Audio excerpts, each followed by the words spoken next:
which states, I quote, "Establish the element of pay or amount of money that is needed for the classification grade of a post and its payment in consideration of duty, responsibility, and the nature of the job." So in light of these definitions, our support of the MOH is that the GOJ should prioritize training and skilling of public sector workers as opposed to increasing salaries. It makes obvious economic sense and will no doubt allow the government to achieve the long-term strategic plan. Colleagues, we are not saying that the government should not increase salaries. That would be short-sighted. What we are saying is that the government should first prioritize training and upskilling, and then, when performance is commensurate, increase the salaries. My colleagues and I will defend the MOH in the following ways. As the first speaker, I will argue the affirmative that training and upskilling creates, maintains, and supports a performance-based culture. Training and upskilling is an important investment in a changing global market. Our second speaker will defend our position taken by discussing the economic and fiscal space. Our final speaker will cement our stance by saying prioritizing training and development promotes sustainability. The training of which I speak is not to be done haphazardly. It has to be verifiable by data and needs assessment so that the appropriate training is actually done. Think about it, colleagues. At this very moment in time, this debate competition, before we embark on the actual debate, we were trained. If we are to apply that same logic, the government must train if it's going to assure performance. Point number one, performance culture. The government of Jamaica website indicates that there are no thrust to create a public sector that has a high performance culture. Or then my opponents that the government do this. Certainly not through salary increases, as you are here to say, but through prioritizing consistent, strategic training and upskilling. How can we do this? So are you saying that currently government workers are not trained or skilled at all? What I am saying is that the training that is taking place, we want to ensure that what we're proposing is in line with strategic training that is driven by these assessments. Thank you. By recruiting and promoting and training for the right knowledge and skills, we create a high-performance culture which will then drive efficiency and lead to that transformation of which the government speaks. Then and only then, when performance is commensurate, should the government focus on this increase. Oblige me, honorable judges and opponents, as I take you on the journey of Jessica the Past, a mother of 5 employed in the JVTC. She started her position as a bus cleaner. Fast forward 10 years later, having embarked on hard trust training, she was promoted to senior revenue agent. Imagine Jamaica, where we can transform the public sector through training and development and allowing the Jessicas of Jamaica to perform and flourish. Stephen Bill 2007 says that it is only when organizations realize that they need knowledge and skilled employees who are creative, innovative, constantly learning and thinking about being effective, that the workplace can truly become a 21st century organization. Training provides the opportunity for public sector workers to grow while remaining in organizations that have invested in them. The government of Jamaica must consider training and upskilling as an investment which will lead to greater return from an employee. Employees that are properly trained are more secure, they are more committed, they are more motivated, and they can grow and reinvent themselves. My second point in support of the MOH is that training and upskilling by the government of Jamaica allows government workers to stay current in an ever-changing marketplace. We operate on a global platform, ladies and gentlemen. Science, technology, engineering, math, they're all changing. Secretaries use typewriters today, are using computers tomorrow. We can look no further than Singapore, a much touted Asian country that was at the same level of development as Jamaica in the 60s, who prioritized training and development as a way in which a society could increase. Honorable judges, the AGD team proposes that Jamaica prioritizes training and upskilling, which will lead to empowered, high-performing staff who will then be rewarded through salary increase. In the words of Ralph Waldo Emerson, the mind once stretched by new ideas never returns to its original dimensions. I thank you.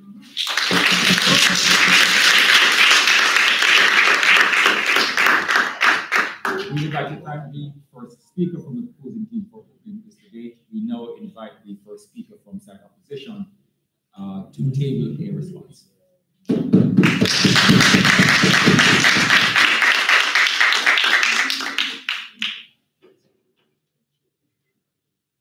Honorable judges, worthy opponents, ladies and gentlemen, good afternoon. The Ministry of Health stands in proud opposition to the move, be it resolved that the government of Jamaica should prioritize training and upskilling of public sector workers as opposed to increasing their salaries. Before getting into my substantive, a point of rebuttal. My worthy opponent said that prioritizing, the first priority is training and upskilling. Then when the officer who goes for training performs adequately, then compensation will be increased. This is there's a fallacy here.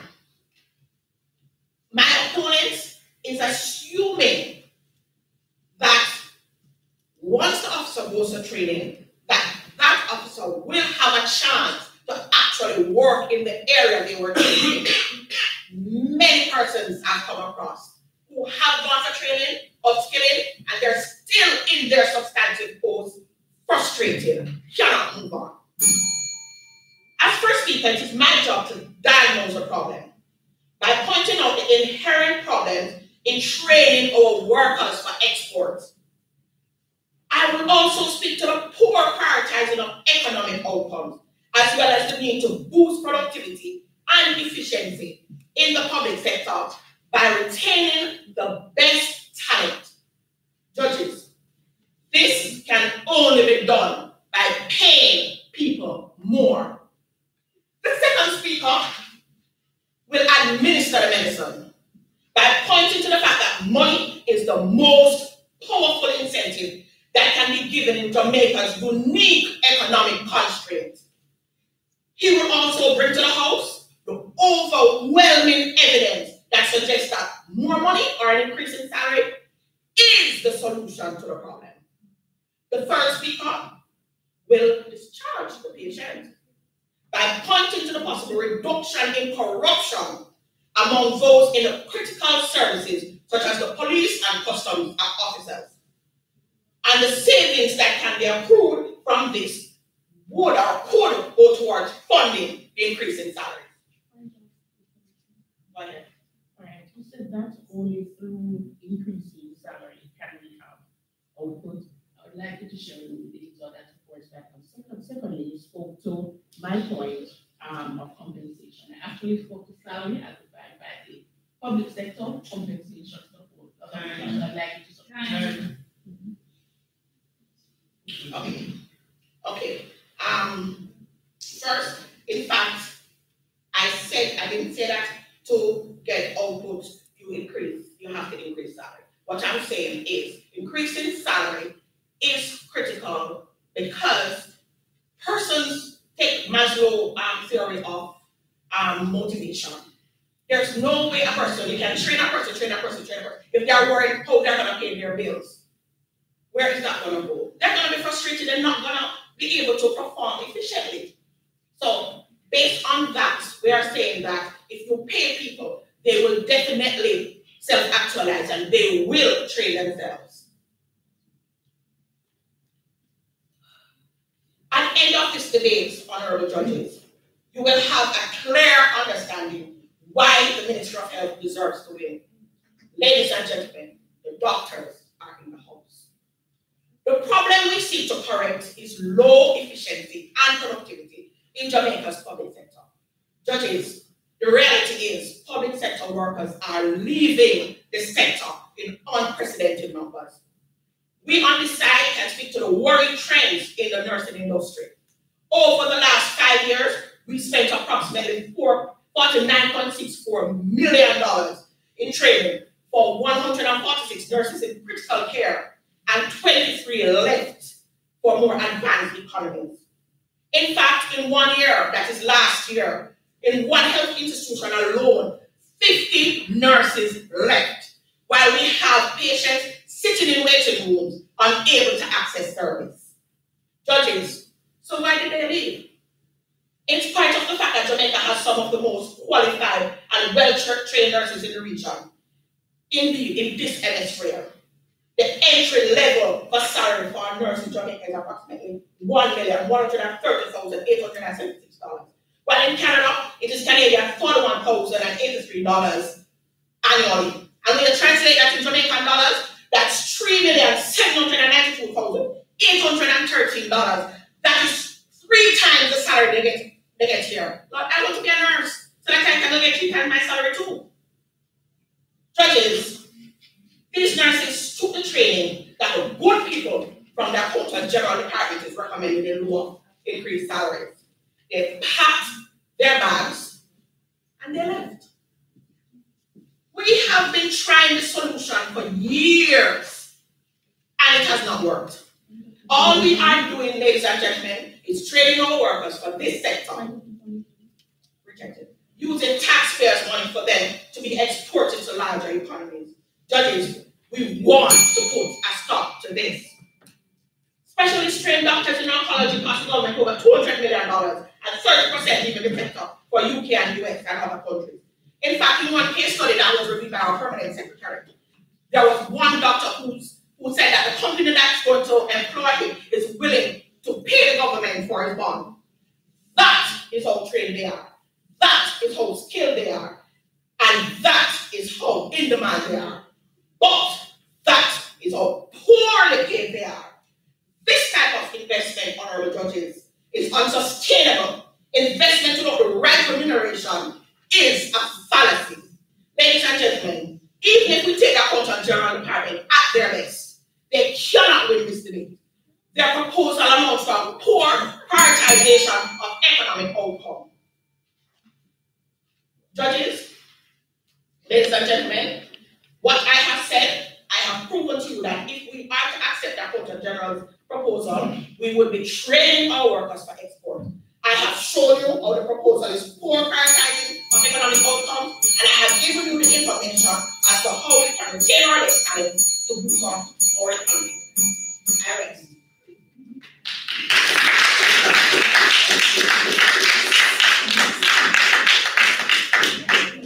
We would like to thank the first speaker from the opposing team for opening for side opposition. We now invite the second speaker from the opposing team to continue for the proposition side.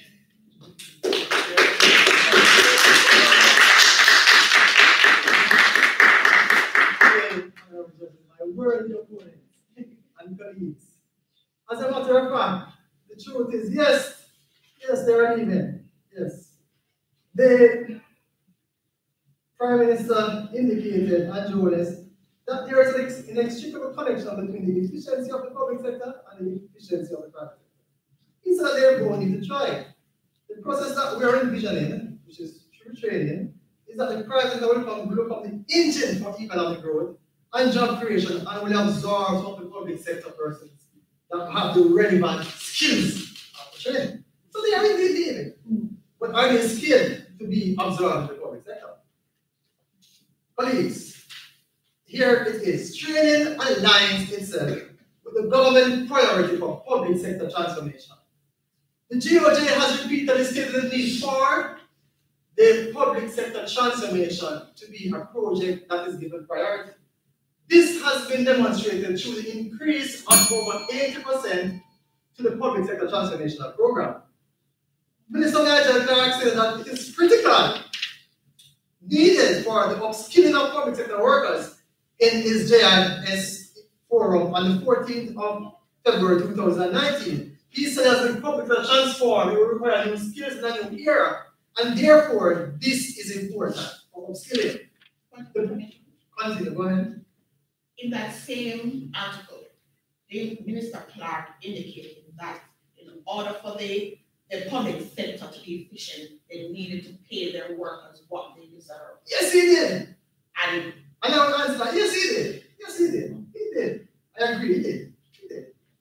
Therefore, public sector transformation has to be among the priorities of priorities, as this is the only sustainable way to secure real improvement in salary led by economic growth.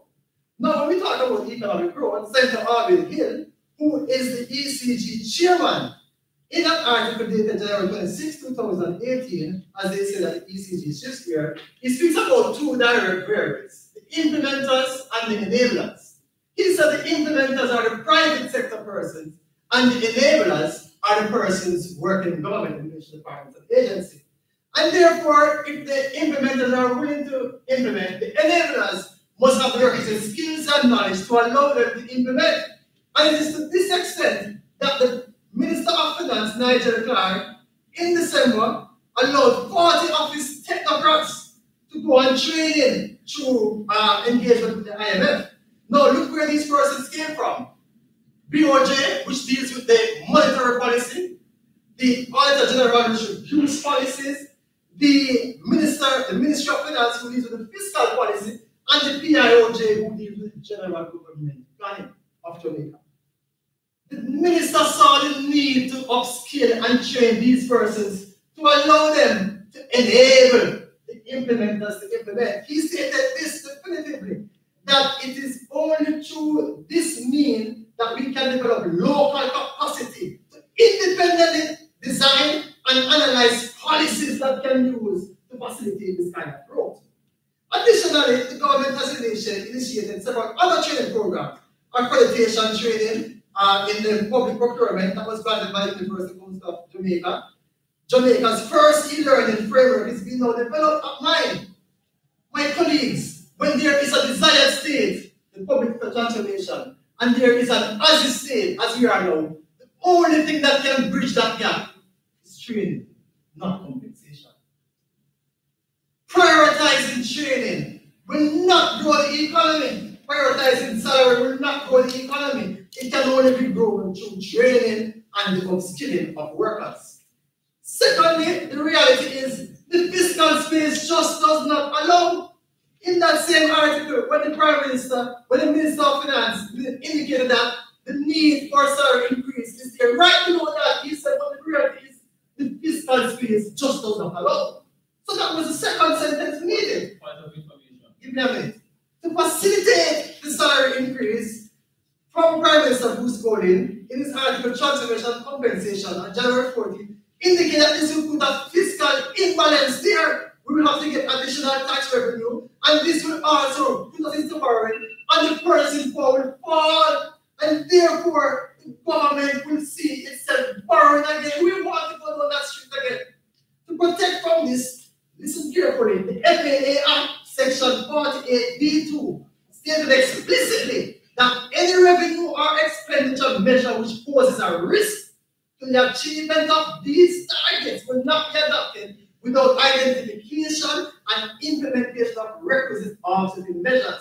You may ask, how was the last salary increase facilitated? Our gave us this answer on March 16, 2018 in Jamaica Observer. 8.9 billion additionally was required for this then.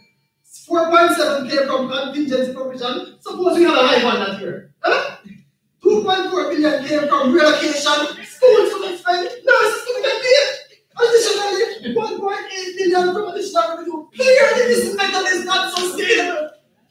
Let's just look the Auditor General and report dated 25th of October 2018 and the IMF report dated December 7, 2018 identified all macroeconomic variables and targets on track except one, which poses a risk. That one is the salary portion of it. My colleagues, will you put this at risk? Never. Please don't. Thank you.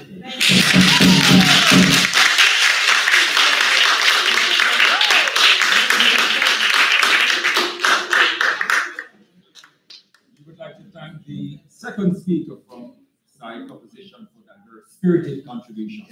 We now would like to invite the second speaker from Team Opposition to continue the line of argument from the opposition bench.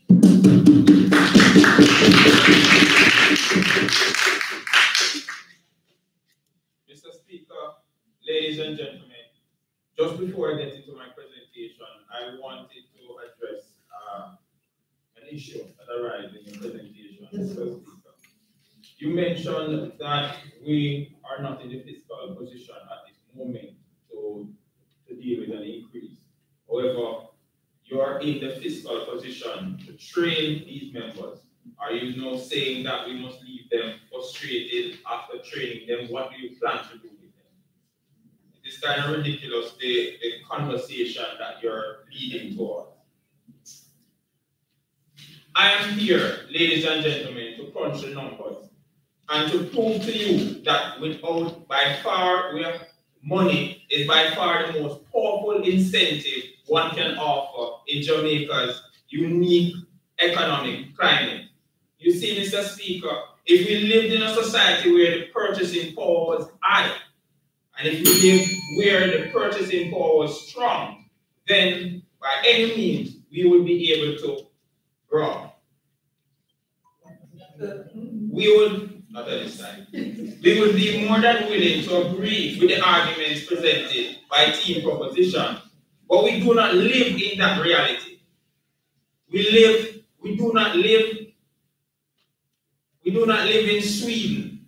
This is not Norway. This is Jamaica. Mr. Speaker, this is Jamaica, where the average college graduate employed to the public sector makes 1.6 on average. And when you deduct 33.25% of that payment, you're left with a little over $1 million. On average, per month, that employee takes home around $90,000. All right. The training that we speak of, these are not budgeted training. These come from the international donors. So technical assistance, we don't have to train, we don't have to pay for those. So those are. Well, remember, I want you to understand the concept of when an agency outside of Jamaica loans money to Jamaica, there's an expectancy. What is that? We don't know. But there is always an expectancy. So we can't leave it to chance that they're pulling free money out of the air to give us. Oh no. There is a cost that will come to the country, and we pay that in all our taxes. I'm continuing. Now, when we look at the figures, that employee is expected to pay a student loan, which student loan will work out to anywhere between $20,000 or $30,000 per month. Then we have to subtract water, $5,000 per month, light, $15,000 per month, internet, $6,000 per month, food, $30,000 per month, transportation, $10,000 per month, and if the graduate is lucky, rent and mortgage at $40,000. Mr. Speaker, no self-respected person can expect to survive on wages like these. We have to start engendering a culture of pay our people a livable wage. Not at this time. We on this side reject the normalization of the working poor. Mr. Speaker, it's not normal. Ladies and gentlemen, the reality is that the inflation and the devaluation have ravaged public sector workers over the past 20 years. We have seen a sharp decline in our purchasing power. We have a situation where public sector workers, when we would usually go to the supermarket and take up a trolley, Mr. Speaker, we're using 2 hands, sometimes even 1, because the manly just can't stretch that far anymore. We have to put back spending power in the pockets of public sector workers. We applaud the recent tax cuts announced by the Honorable Minister of Finance, but we challenge him to just go a bit further. Cut the allowances right across the sector and implement and implement a 30% sector salary increase right across the sector, and we will see improvements. Mr. Speaker, this will boost productivity and effectiveness, stemming the tides of workers fleeing our shores, and Cheryl will come to tell you reducing corruption and closing critical loopholes can be done at our border securities. Mr. Speaker, the overwhelming evidence suggests that increased salaries is the solution to the problem. A careful analysis of the last 10 labor strikes in Jamaica revealed something shocking. In 2007, the nurses strike for increased salaries. In 2015, the Teachers Association, they strike for increased salaries. In 2017, the Police Federation, they strike. Guess what, Mr. Speaker? For increased salaries. As a union man, I have never seen a placard read, "We want more training." I've never seen it. Indeed, what we are doing is frustrating our workers if we upskill and train people that we cannot pay. This breeds resentment and leads to poor output and subpar service to the public sector. Training and upskilling are simply not sustainable compensation mechanism for the high level of stress and output required of public sector workers. Anyone who has been paying attention to Jamaican economic situation understands. Thank you.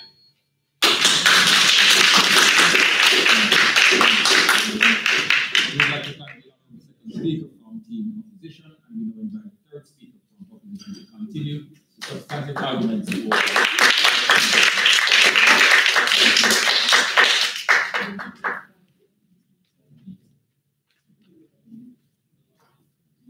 Good day, ladies and gentlemen. Our opposition has really stepped up to the plate and really spoken about, salary increase and how persons have moved out. But have we seen that the persons that left, or the workers that left, they moved to developed countries that took their time to build the country's worth, and hence they were able to give such salaries? Are my opponents aware that it would be important in going after the increasing of our economy nature and our economic climate to also nurture the increase of worth in our workforce? I beg the question. As the well-known cliche states, the only constant is change. The prioritization of training and upskilling of public sector workers provides for sustainable development. In today's world, there are emerging industry practices and technological advancements to which the public sector workers must be moving in tandem. This can only be achieved through constant training and upskilling. Let us take the approach of the International Monetary Fund, IMF, into consideration. The IMF's mandate is to assist countries in nurturing sustainable development. This is definitely a vision of the Jamaican government. And to think that an organization such as the IMF would prioritize training and upskilling, this is something that they're on. In accordance with their first article of agreement, the objective of their technical assistance program is to contribute to the development of the productive resources, i.e., the public sector workers, of the member countries by enhancing the effectiveness of economic policy and financial management. This is achieved by providing a cooperative framework for the sharing of knowledge and international experience in a lasting manner with member countries. This will effectively allow the countries themselves to achieve sustainable independence. Honorable judges, if we should dare to agree with the opposition and give more priority to salary increase over training and upskilling the public sector workers, the country would be in risk of gradually falling into a lack of growth and development. The government would need to reallocate funds in the budget in order to facilitate this increase. These funds would be taken from projects for infrastructural development. The repercussions would be that the development of the country would be stunted and a chain effect would be ensued. No priority placed on training, hence the development and advancement of the public sector would be diminished. We would lose opportunities to increase our standings in the global market due to a falling behind on advancements and changes. Hold a bit.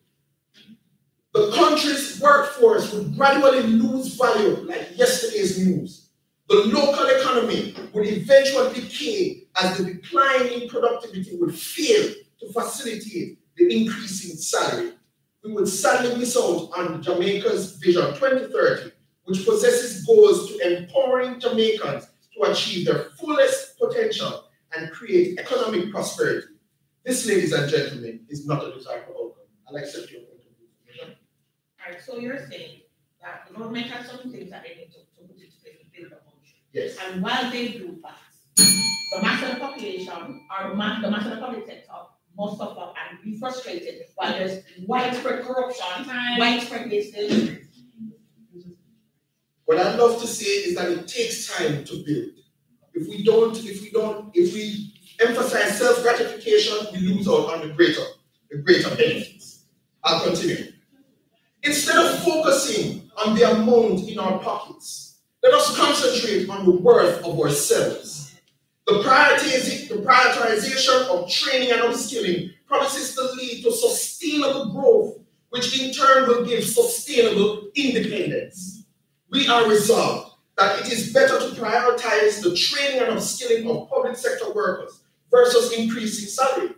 It's not that we don't think that salary isn't important. It's just that in our current state, it is more feasible to train and upskill our public sector workers in order to nurture and sustain a better Jamaica.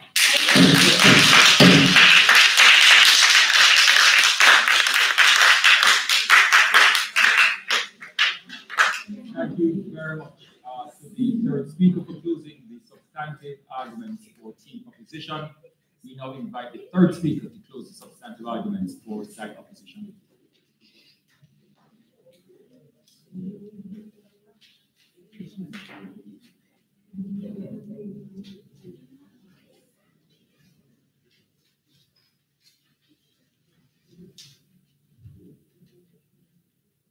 Honorable judges, my worthy opponents, ladies and gentlemen, all that is left for me to prove to you while the Minister of Health has won the debate, all that is left for me to do is to prove to you why we have won. We have told you that we cannot train for exports, period. We are proving that the Accountant General's Department's policy fully prioritizes economic outcome, and we have discussed the dollars and cents, which is the bread and butter issue that we are facing. But more than that, Mr. Speaker, there's a massive corruption cost that this country is carrying. Why? Because we don't pay our public sector workers well. Consider the study on the highway. Who catches a citizen going 120 in a 80-mile zone? That squad can be tempted or bribed for $3,000 or $5,000 rather than enforcing the law because it's poorly paid. They are not trained in proper etiquette and other areas, which is why they are going from training never need. That's a behavioral challenge. And that's not only non-nutrition. Ladies and gentlemen, prioritizing training and upskilling is penny wise and pound foolish. Countries like the USA and Singapore, they have deliberately paid their police officers, the IRS, and the patrol agents substantial salaries with the expected outcome being that they will not engage in acts of corruption.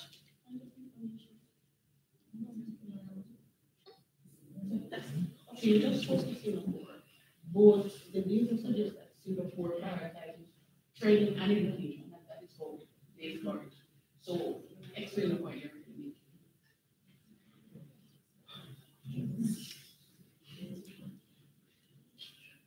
Noting your point. We'll address that more later. The simple truth is this: it can't be undermined with care. These critical emergency service providers require increased salaries, not training and upskilling. That would be penny wise and pound foolish. The estimated cost of corruption to Jamaica's GDP is over 400 million in the last decade, as stipulated in a report from the AGD. We can reduce this albatross in around our collective mix by prioritizing, as Alan mentioned earlier, the bread and butter still in our sector. Again, Mr. Speaker, all workers, the public sector workers, we are clamoring for increased salaries, not for increased training and upskilling. If we cannot remove corruption from among those who enforce the law and the integrity of our borders, those savings can give Michelle a PhD, and Alan can finally earn his master's and probably buy some Pampers.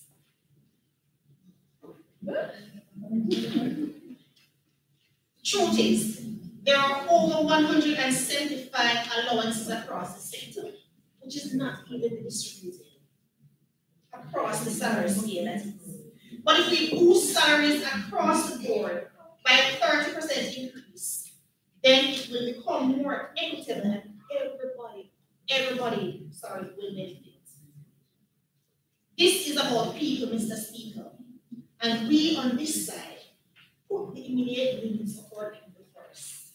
The fact is, this law tells us that if our people don't have food and shelter, they have absolutely no use for training and upskilling. Ladies and gentlemen, I rest.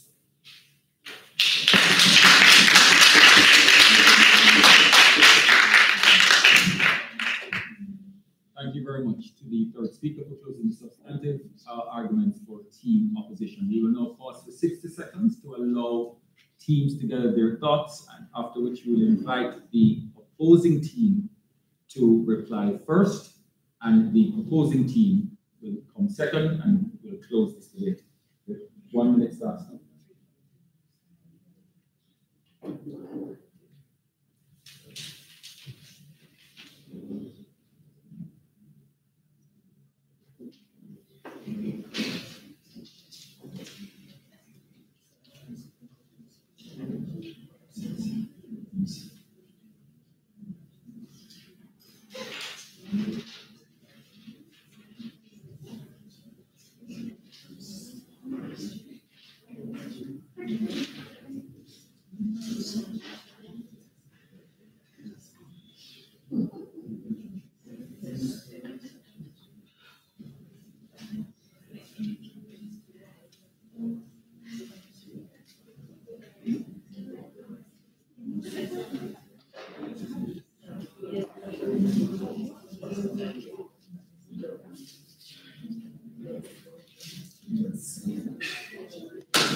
Right, 1 minute goes fast when you're under pressure.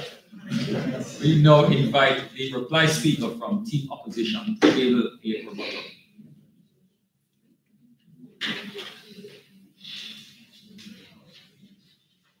Ladies and gentlemen, honorable judges, my team and I congratulate the opponent, our opponents. However, there are a number of fallacious statements that we'd like to highlight. Okay? One of the opponents said that for the government, and I'm paraphrasing, for the government to increase the economic climate, they need to do X, Y, Z. We are saying at the expense of the masses that works in the public sector, that little man, the rim one, the CR1, the SS1, who's getting salary that they can't even live on. So you're saying that we're to give the government time to build when there's so much corruption in the system. You're saying building worth of self without money. Can can training be taken to the supermarket? If I can't find money to feed my child, if I can't find money to buy Pampers, or Alan can't find money to buy Pampers for his son, then seriously, training will help to improve the efficiency of the public sector. You're going to train me, and I'm going to sit down there, and I'm going to be frustrated, and I'm going to sabotage, and I'm going to encourage other my co-workers to sabotage because I am not getting what I need to get, and that is to feed my family. Singaporeans say focus on training and education, so that's and that is why their people don't take bribes and so on. But remember, and my opponent said also that training will take care of the corruption and the bribe when the policeman on the highway. But let me tell you this: you cannot train for morals. You can't train people to be moral. You know what? What's the antidote for morality? To ensure that our police don't take bribes? Pay them what they are worth. You know the antidote for the nurses who sit down in the hospitals and don't care for the patients? Pay them. You know what will spend time to go overseas to work in first world nations? Pay them. Okay? Yeah, people in AGD, 2 positions, trained masters, and they are sitting down, not doing what they were trained to do. Because what? The policy is that you go to your master's, you get an increment. What is that increment? Frustration in the public sector.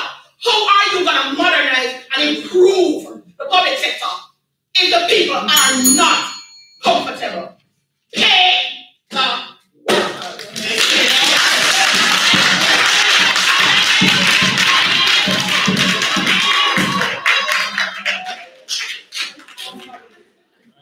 Thank you very much. Thank you. Order. Thank you very much. Reply speaker from Team Opposition. We now invite the opposing reply speaker to close this debate. Our opponents, Mr. Speaker, I must give it to you. You're very energetic and spirited. But we on the side of the AGD, we prefer to debate facts. We are yet to be exposed to the facts to support your claims. You have asked for a pay increase. We are saying we also want the pay increase. After all, we're public sector workers. But what we are saying is that we prefer to be on the side of the Jessica. Train, upskill, get the qualification, perform, and then get the remuneration. After all, Jessica moved from bus cleaner to senior revenue agent and is now feeding her 5 children. So I will lecture Alan into a little secret. Talk with Jessica when we're done. The second point I want to talk about is the matter of the salary increase. Our second speaker already addressed it that the fiscal space does not allow. A 30% increase in salary would land us in the position of Greece. And so we want to know, and would have loved to know, how you plan to propose to facilitate that increase. We are still waiting. Your speaker spoke to Maslow, and we're happy that you brought up Maslow, because on the first 2 rungs of that pyramid, it spoke about esteem needs, which is tied into Vision 2030. A trained and upskilled staff is more confident. When you're confident, you're more motivated. When you perform on your job, you can then apply for jobs within this public sector. It is one public sector. So, you spoke to the idea that nurses are leaving and teachers. Let them leave. The same nurses and teachers who have left, according to the economic and social survey, have contributed more, along with other persons who have left, 2.2 billion in remuneration. So therefore, they are contributing from abroad. So we welcome that. We end on the note that if you want the most bang for your buck, pour your purse in your head. We rest our case.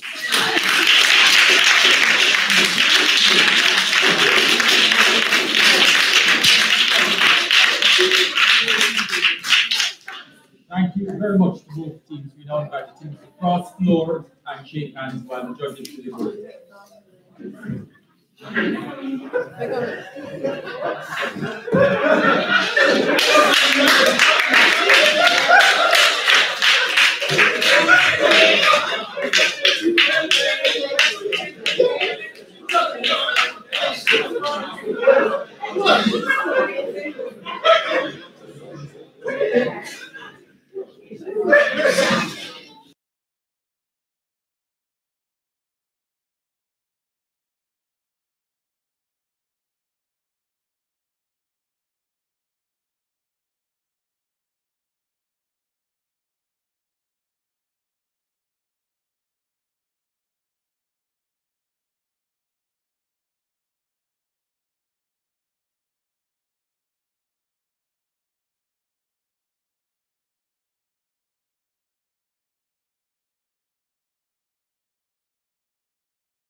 Going to announce the next speaker? Yeah.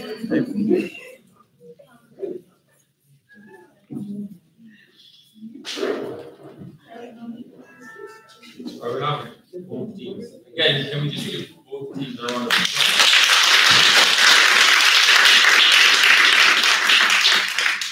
This is the second match of the day, and the team did not disappoint.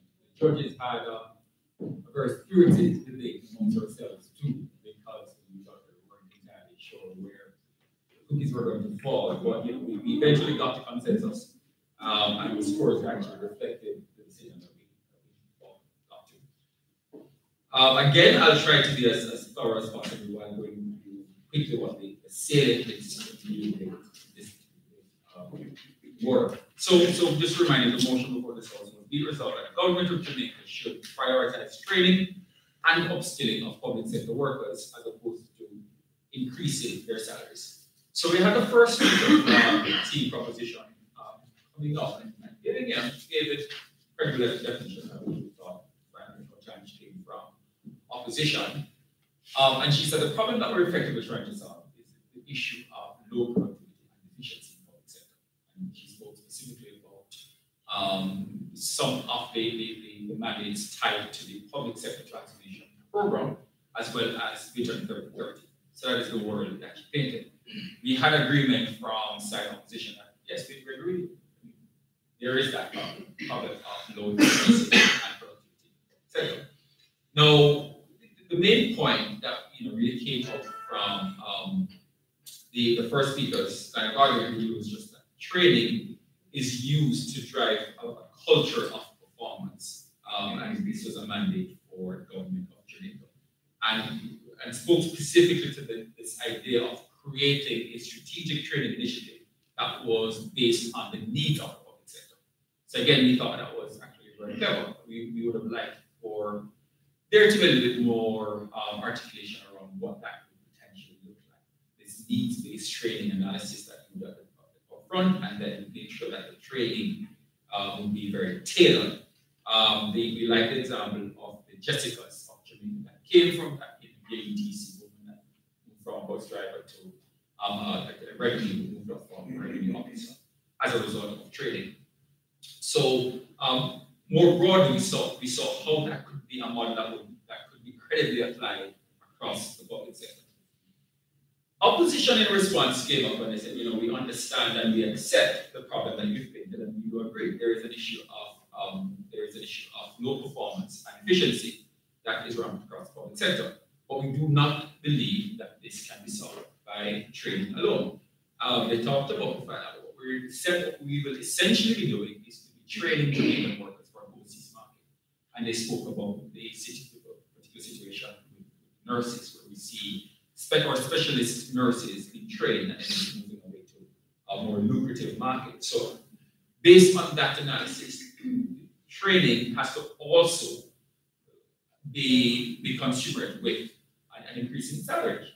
Opposition says, well, yeah, we agree with you, but that would be a logical conclusion of the training. So what we've seen, especially with the Singapore model, is a world in which training increases productivity and efficiency across the sector, which fuels economic growth, and it then means that you can either move up to a level in the public sector where you're paid more, or public sector as a whole will be able to pay more across all sectors as a result of the efficiency that we're going to be seeing within the sector.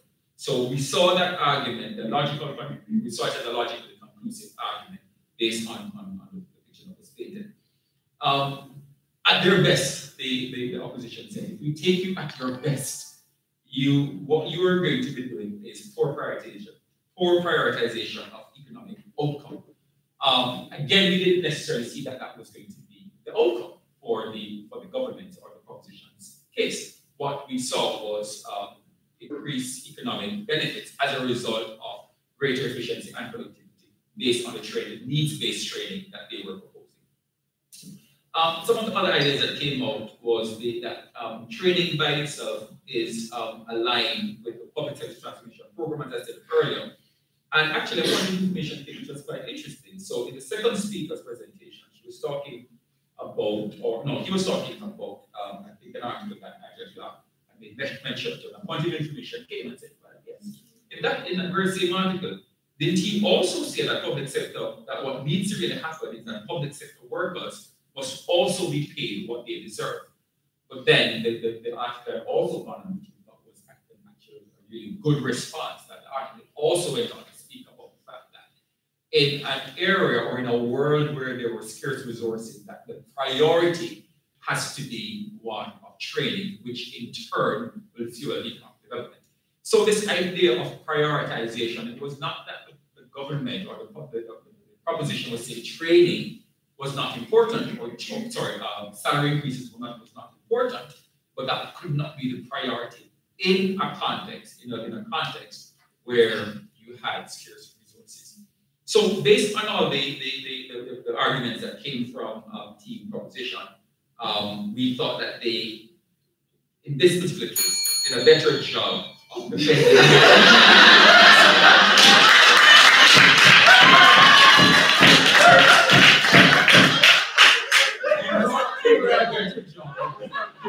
Of defending the motion that they put forward from the House, which was what was going to be the better response to increasing productivity and efficiency in the public sector, problem that both teams agreed needed to be solved. We thought that the prioritization of training and upskilling, they could do that a little more effectively. So team proposition ended up winning today.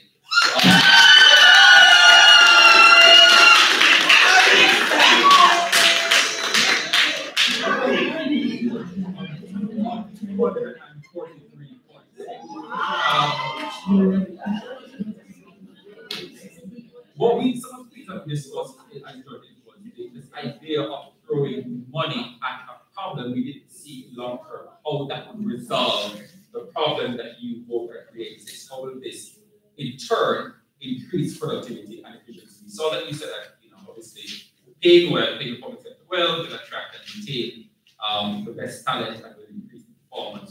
The argument around the corruption, we thought, while a credible one wasn't necessarily a strong and compelling one, and that was also promoted by the proposing team. And the Maslow, again, we spoke at length about the Maslow hierarchy of needs. The reply speaker, we thought did a really good job of talking about the first two pillars of the esteem needs, and how that is actually directly tied to Vision 2030. So again, it really just came down to which words we thought was actually more aligned with resolving the problem that both teams said existed. In terms of the commendable speakers, we actually have 233, sorry. So the winner is anyway on 243, and that's from actually a very strong score, 233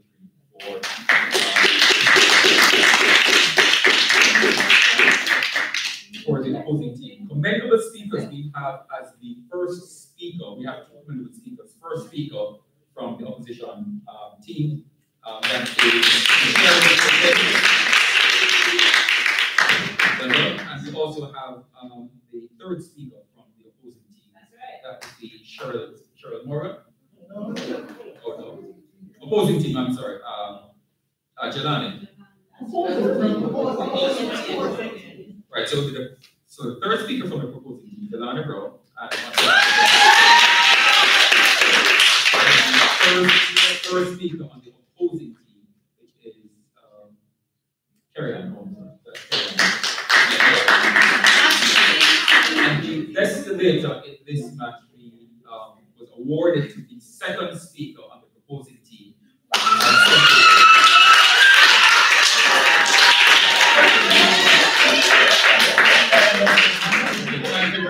If you want to speak to us for individual comments or feedback, please feel free. Thank you.